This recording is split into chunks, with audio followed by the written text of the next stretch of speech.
មនុស្សគ្មានភាពស្មោះត្រង់គឺគ្មានសំណាងមនុស្សខ្ជិលច្រអូសគឺគ្មានឱកាសនៅក្នុងរឿងសាមកុកមានទស្សនៈមួយរបស់សឺម៉ាអ៊ីគាត់និយាយថាមនុស្សធ្វើការច្រើនសម្រាប់តិចរស់មិនបានយូរទេមានន័យថាមនុស្សដែលធ្វើការមិនគិតពីសុខភាពរស់មិនបានយូរទេ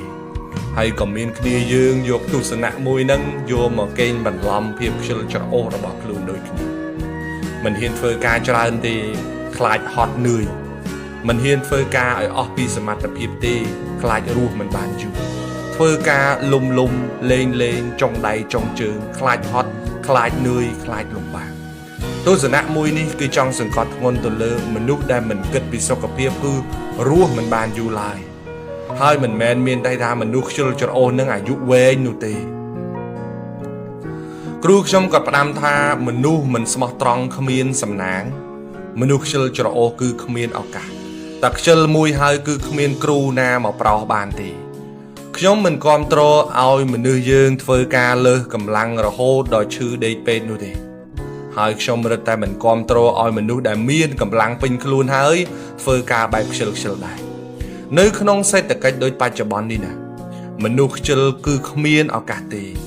កុំថាឡើយទៅយឹតយោងគ្រួសារកុំថាឡើយទៅយឹតយោងក្រុមហ៊ុនកុំថាឡើយទៅជួយដល់សេដ្ឋកិច្ចជាតិជួយតែខ្លួនឯងឲ្យរស់ស្រួលនឹងក៏ពិបាកផងអានឹងជារឿងធំមួយនៃមនុស្សខ្ជិលអ្នកខ្លះមានទស្សនៈមួយថាខំធ្វើអីឲ្យស្លាប់ទៅមិនយួរទៅមិនបានផងហ្នឹងឯងខំធ្វើអី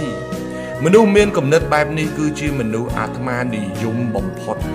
ខ្ញុំចង់និយាយថាបើសិនជាបុព្វបុរសចំនួនសម័យអង្គរគាត់មានគំនិតអាត្មានិយមបែបហ្នឹងហើយគាត់នាំគ្នាគិតបែបហ្នឹង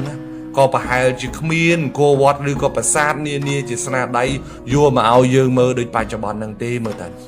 ព្រោះបើស្លាប់ទៅយកអីមិនបានផងហ្នឹងអាព្រោះតែស្លាប់ទៅយកអីទៅមិនបាននឹងហើយបានគេខំប្រឹងគេគិតថាតើគេអាចធ្វើអីបានតាន់គេនៅមានជីវិតសម្រាប់បន្សល់ឲ្យមនុស្សជំនាន់ក្រោយមិនមែនស្លាប់ទៅយកអីទៅមិនបានស្អីក៏មិនធ្វើទេមនុស្សខ្ជិលគ្មានសំណាងទេមនុស្សខ្ជិលគ្មានការអភិវឌ្ឍទេឈប់លួងខ្លួនឯងឲ្យខ្ជិលតទៅទៀតកុំផ្ដេកផ្ដួលធ្វើការធ្វើឲ្យអស់ពីចិត្តហើយដល់ពេលដើរលេងក៏ដើរឲ្យសប្បាយចិត្តដូចគ្នាបើអ្នកកាន់តែខ្ជិលជីវិតអ្នកនឹងដើរថយក្រោយគិតឡើងវិញខំឲ្យព្រមទាំងអស់គ្នាក៏មិនអីដែរលុយក៏យើងមានស្នាដៃក៏យើងមានសុខភាពក៏យើងមានហើយសុភមង្គលនឹងក៏យើងមានពេញបរិបូរណ៍ទំនាក់ទំនងក្នុងសង្គមទៅណាក៏គេសប្បាយចិត្តគេរាប់រយយើងនេះហើយជាក្តីសុខធំធេងណាស់របស់មនុស្សក្នុងយុគសម័យថ្មីនេះ